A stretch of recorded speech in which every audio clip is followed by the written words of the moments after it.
57번째 이야기, 일본 경제 부흥에 큰 역할을 한 다찌 라인.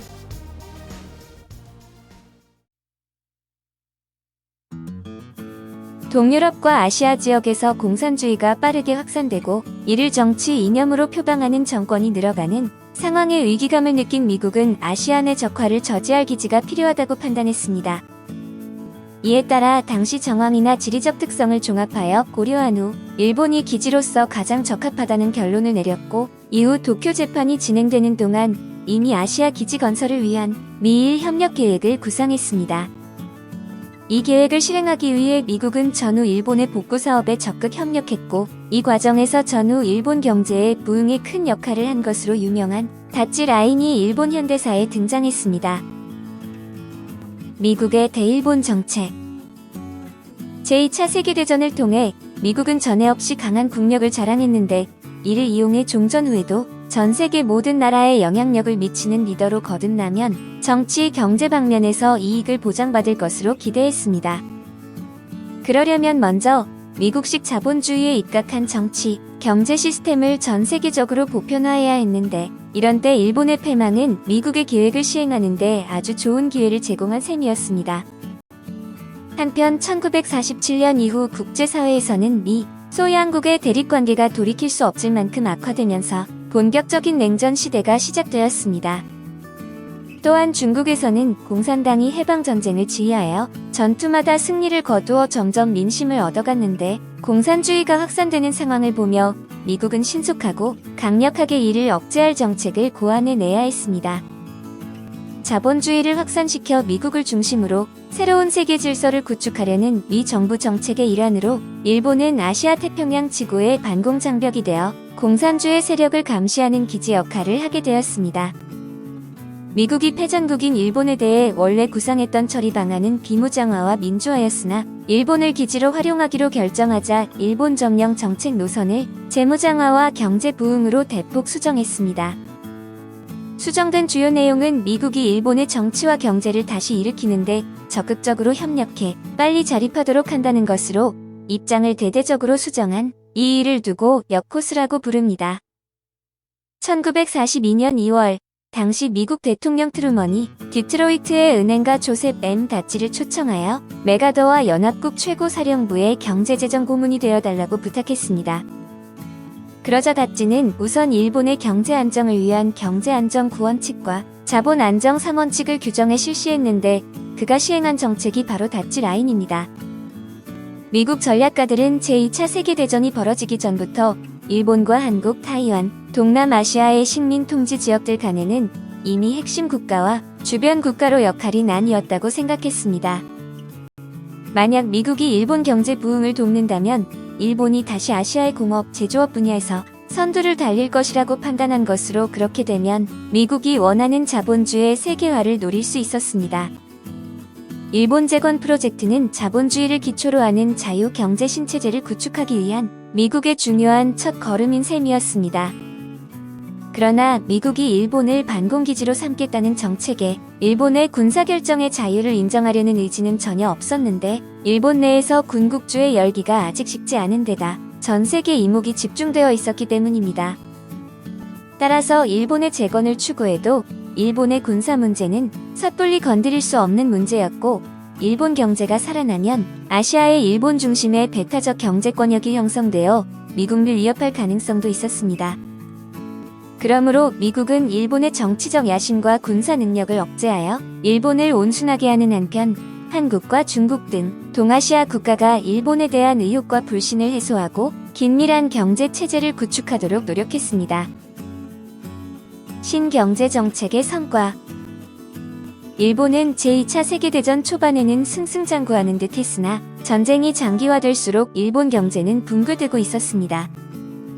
실업률이 폭발적으로 증가하고 전쟁 막바지로 치달을수록 계속해서 패전 소식이 들려오고 일본 국민의 생활은 날이 갈수록 궁핍해졌습니다. 특히 히로시마와 나가사키에 심각한 원폭 피해를 입은 일본은 경제 성장에 심각한 정체를 겪었는데, 미래에 대한 불안과 심해지는 생활고를 못 견딘 일본인들 사이에서는 한계에 이른 불만이 폭발했습니다.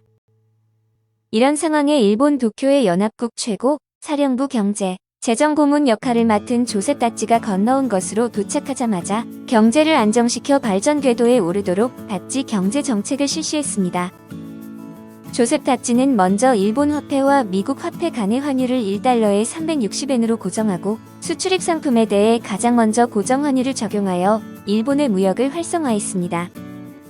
다찌 환율을 적용한 후 일본의 수출입 상황이 안정되었고 오래지 않아 무역이 국가 재정과 금융을 지탱하는 중요한 기초 사업으로 자리매김했습니다. 일본의 재정 상황이 최대한 빨리 자리 잡도록 다찌는 초균형국가 예산을 설정해 세입을 세출보다 늘려 정부의 예산을 흑자로 돌려야 한다고 생각했습니다. 또한 일본 중앙정부의 일반 예산과 특별 예산에 명시된 보조금을 공개하여 대대적인 보조금 삭감 작업을 추진했습니다. 1949년 5월 미국 정부는 컬럼비아 대학의 칼슈프 교수와 세제개혁 전문가들을 일본에 추가로 파견했는데 일본의 구체적 상황을 한눈에 꿰뚫어 본 그들은 가장 효율적인 재정 세수 정책을 제안했습니다. 미국의 재정 세수 개혁 대표단은 일본 국가 세제기구에서 중요한 비중을 차지하는 누진세와 지방정부 재정 자유권 및 고정자본 가치 조항 등에 대해 개혁안을 제정하여 초균형 국가 예산을 설정했습니다. 그리고 이와 더불어 일본 대기업들이 국가의 초고속 경제 성장 속도에 발맞추어 성장하여 재정적으로 안정되도록 대대적인 일체화 투자 전략을 세웠습니다. 모든 신흥 전략 산업에 대해 과감하게 전면 투자를 함으로써 미래 시장 경쟁의 우위를 미리 점령한다는 미국의 일체화 투자 전략은 일본 현대사에서 눈부신 결실을 낳았습니다. 이 밖에도 당시 세계적 선진 기술을 보유하고 있던 미국은 50년대 후반에서 60년대 초반까지 일본의 다양한 과학 기술을 전수했습니다. 전후 일본은 경제 회복으로 가장 중요한 시기에 미국의 기술 지도를 받으면서 다시 한번 도약하게 되었습니다. 산업계에는 신흥산업이 들불처럼 일어났고 석유, 화학공업, 자동차, 가전에서 합성 섬유에 이르기까지 다양한 산업 기술이 세계적 수준으로 성장하여 20세기 말까지 고속 성장을 할 수 있었습니다. 그러던 중 1949년 일본 정부의 예산 적자 부담을 피하기 위해 미국은 일본에 대한 경제 원조를 전부 끊었는데 이 역시 다찌 라인의 중요한 전략적 조치 중 하나였습니다. 미국 자유무역 경제 체제의 핵심.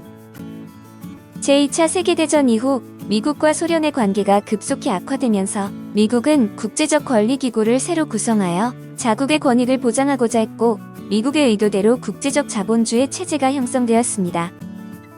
이후 미국은 새로 구축한 자본주의 경제체제 내에서 미국의 강력한 군사력을 인정하고 유지할 수 있도록 새로운 조치를 취해야 한다고 생각했습니다. 당시 미국은 강력한 군사력을 바탕으로 자본주의 진영의 정치, 경제적 질서를 유지하고 보호해야 했습니다. 그런 한편 서방 국가들과 일본의 경제적 부흥을 보장함으로써 타국과의 국제무역, 투자, 그리고 외교 부문에서 더욱 유리한 고지를 차지할 수 있었습니다. 이런 형태로 상호 의존적 세계 경제 체제를 일궈낸 미국은 최대의 적인 소련을 끊임없이 감시했습니다. 다찌 라인과 일본 경제의 발전. 미국은 다찌 라인을 실시해 물가 상승과 통화량 팽창의 악순환을 막아 전후 인플레이션을 억제하면서 그에 수반되는 부작용들을 최대한 예방하고 시장을 활성화하는 등 일본 경제 재건을 주도했습니다. 미국이 주도한 다찌 라인의 최대 성과는 일본의 재정 수지가 균형을 되찾아 안정된 것이며 일본에 유리하도록 보정 환율을 제시해 자연스럽게 자본주의 세계 경제 속으로 진입할 길을 마련했습니다. 또한 일본 기업의 잠재력을 끌어올려 세계 시장에서 활동할 영역을 확보해 주었지만 다찌 라인으로 세금 제도를 강화하여 세수를 늘리자 일본의 경제 소비와 투자가 위축되는 부작용이 생겼습니다. 이 영향으로 일본은 자칫하면 부실한 경제가 붕괴될 수도 있을 만큼 위협적인 상황에 직면했는데 1949년부터 일본 산업계의 불경기가 가시화되었습니다. 광공업 부문의 생산 작업이 중단되거나 정체되는 일이 늘고 기업의 경영 상황이 악화되는 등 본격적인 위기가 시작되었습니다.